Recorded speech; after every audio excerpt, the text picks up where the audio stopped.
Welcome to my channel. ಉತ್ತರ Karnataka recipe ನೋಡಕತ್ತಂತ ಎಲ್ಲ ನನ್ನ ಅಕ್ಕ ತಂಗಿಯರಿಗೂ ನಿಮ್ಮ ಮನೆ ಮಗಳಾದ ಲಕ್ಷ್ಮಿ ಆರ್ ಮಾಡುವ ನಮಸ್ಕಾರಗಳು ಫ್ರೆಂಡ್ಸ್. ಇವತ್ತಿನ ರೆಸಿಪಿ ಏನು ತೊಗೊಂಡಿನಿ ಅಂದ್ರೆ ನಮ್ಮ ಉತ್ತರ ಕರ್ನಾಟಕ ಸಿಂಪಲ್ ಆದ ಪಲ್ಯ ಮಾಡೋದು ಹೇಳ್ಕೊಡ್ತೀನಿ. ಹೆಸರುಬೇಳೆ ಸಬ್ಬಸಿಗೆ ಸೊಪ್ಪಿನ ಪಲ್ಯ ಮಾಡೋದು ಹೇಳ್ಕೊಡ್ತೀನಿ, ನೋಡ್ಕೊಂಬನ್ನಿ. ಬೇಕಾಗಿರುವಂಥ ಇಂಗ್ರೀಡಿಯೆಂಟ್ಸ್ ಇಷ್ಟು: ಹೆಸರುಬೇಳೆ ತೊಗೊಂಡಿದ್ದೀನಿ, ಹೆಸರುಬೇಳೆ, ಆಮೇಲೆ ಸಬ್ಬಸಿಗೆ ಸೊಪ್ಪು, ಆಮೇಲೆ ಕರಿಬೇವು, ಕೊತ್ತಂಬರಿ, ಬೆಳ್ಳುಳ್ಳಿ, ಸ್ವಲ್ಪ ಹಸಿ ಮೆಣಸಿಕಾಯಿ. ಇವಾಗ ಏನು ಮಾಡೋಣ ಅಂದ್ರೆ ನಾವು ಹೆಸರುಬೇಳೆ ಸ್ವಲ್ಪ ಹೊತ್ತು ಬೇಯಿಸ್ಕೋಣ, ಕುದಿಸ್ಬಿಟ್ಟು ಮಾಡೋಣ. ಇವಾಗ ಕ್ಲೀನಾಗಿ ತೊಳ್ಕೊಳ್ಳೋಣ. ಹೆಸರುಬೇಳೆ ನೀರಾಗಿ 2 ಸರಿ ನೀರಾಗಿ ಕ್ಲೀನಾಗಿ ತೊಳ್ಕೊಂಡು ಕುದಿಲಿಕ್ಕೆ ಹಾಕೋಣ.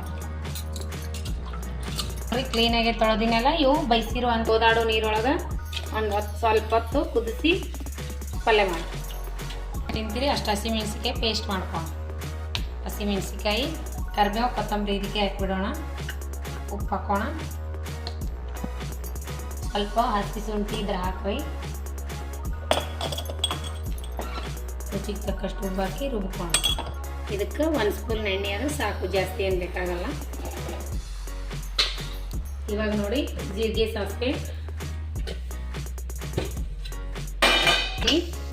ಆಮೇಲೆ ಕುಟ್ಟಿರುವಂಥ ಬೆಳ್ಳುಳ್ಳಿ.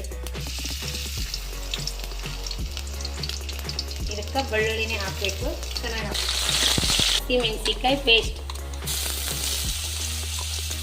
ನೀವು ಎಷ್ಟು ಖಾರ ತಿಂತೀರಿ ನೋಡಿಬಿಟ್ಟು ಹಾಕೋದು. ಶುಂಠಿ ಹಾಕ್ತೀನಿ, ಹಸಿ ಅಲ್ಲ, ಚೂರು ಹಿಂಗೆ ಹಾಕ್ತೀನಿ, ಹಿಂಗಿನ ಪೌಡ್ರು.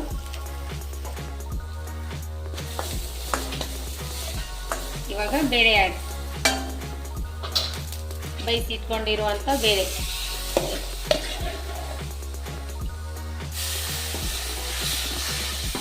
ಬೇಳೆ ಹಾಕೋಣ. ಹಸಿನ ಪೌಡ್ರ್ ಹಾಕಿದ್ದೀನಿ, ಬೇಳೆ ಹಾಕಿದ್ದೀನಿ, ಹಿಂಗು. ಈಗ ನೋಡ್ರಿ ಇದಕ್ಕೆ ನಾವು ಬೇಳೆ ಹಾಕಿದ್ದೀವಲ್ಲ, ಈಗ ಸಬ್ಬಸಿಗೆ ಸೊಪ್ಪು ಹಾಕೋಣ.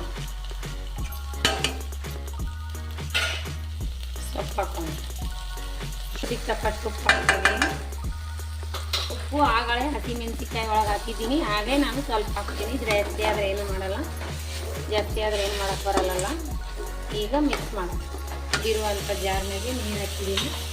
ಇದಕ್ಕೆ ಜಾಸ್ತಿ ನೀರು ಹಾಕ್ಬಾರ್ದು, ಆಲ್ರೆಡಿ ಬೇಳೆ ಕುದ್ದವಲ್ಲ. ಸ್ವಲ್ಪ ನೀರು ಹಾಕಿ ಸ್ವಲ್ಪ ಹೊತ್ತು ಬೇಯಿಸ್ಕೋಬೇಕು. ಬೇರೆ ಬೇಯಿಸಿ ಇಟ್ಕೊಂಡಿರುವಂಥ ನೀರೇ ಹಾಕ್ಲಾಕ್ತೀನಿ. ಸ್ವಲ್ಪ ಹಾಕಿಟ್ಟು ನೀರಾದರೆ ರೆಡಿ ಆಯಿತು ಸಬ್ಬಸಿಗೆ ಹೆಸರುಬೇಳೆ ಪಲ್ಯ. ಸೂಪರಾಗಿ ಬಿಸಿ ರೊಟ್ಟಿ ಜೊತೆ ಸೂಪರಾಗಿ ರೆಡಿ ಆಯ್ತು ನೋಡ್ರಿ. ಸಿಂಪಲ್ ಆಗಿ ಟೇಸ್ಟಿಯಾಗಿ ಮಾಡುವಂಥ ಸಬ್ಬಸಿಗೆ ಹೆಸರುಬೇಳೆ ಪಲ್ಯ ನಾನು ಹೇಳ್ಕೊಟ್ಟಿನಿ. ಸಿಂಪಲ್ ಆಗಿರುವಂಥ ನಮ್ಮ ಉತ್ತರ ಕರ್ನಾಟಕ ಸ್ಪೆಷಲ್ ಜೋಳದ ರೊಟ್ಟಿ ಚಪಾತಿ ಜೋಡಿ ಸೂಪರ್ ಕಾಂಬಿನೇಷನ್ ನೋಡ್ರಿ. ನೀವು ಈ ರೀತಿ ಮಾಡ್ಕೊಂಡು ಊಟ ಮಾಡಿರಿ. ನಿಮಗೇನರ ಇಷ್ಟ ಆಯ್ತು ಅಂದ್ರೆ ಲೈಕ್ ಮಾಡಿರಿ, ಶೇರ್ ಮಾಡಿರಿ, ಸಬ್ಸ್ಕ್ರೈಬ್ ಆಗಿರಿ.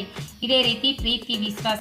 ಪಲ್ಯ ಮಾತ್ರ ಸೂಪರ್ ಆಗಿದೆ. ನಾವು ಬಿಸಿ ಜೋಳದ ರೊಟ್ಟಿ ಜೊತೆ ಊಟ ಮಾಡೋದಂತೂ ಊಟ ಮಾಡ್ತೀವಿ. ನೀವು ಮಾಡ್ಕೊಂಡು ಊಟ ಮಾಡಿರಿ. ನಿಮಗೆ ಇಷ್ಟ ಆದ್ರೆ ಲೈಕ್ ಮಾಡಿರಿ, ನಿಮ್ಮ ಫ್ರೆಂಡ್ಸ್ ಫ್ಯಾಮಿಲಿಗೆಲ್ಲ ಶೇರ್ ಮಾಡಿರಿ. ಇದೇ ರೀತಿ ಪ್ರೀತಿ ವಿಶ್ವಾಸ ಸದಾಕಾಲ ತೋರಿಸ್ರಿ. ಇನ್ನೂ ಯಾರೆಲ್ಲ ಸಬ್ಸ್ಕ್ರೈಬ್ ಆಗಿಲ್ಲ ಸಬ್ಸ್ಕ್ರೈಬ್ ಆಗ್ರಿ. ನಾ ಹಾಕುವಂಥ ರೆಸಿಪಿಗಳ ನೋಟಿಫಿಕೇಶನ್ ಸಿಗ್ತತಿ, ನೀವು ತಕ್ಷಣವೇ ನೋಡ್ಬೋದು.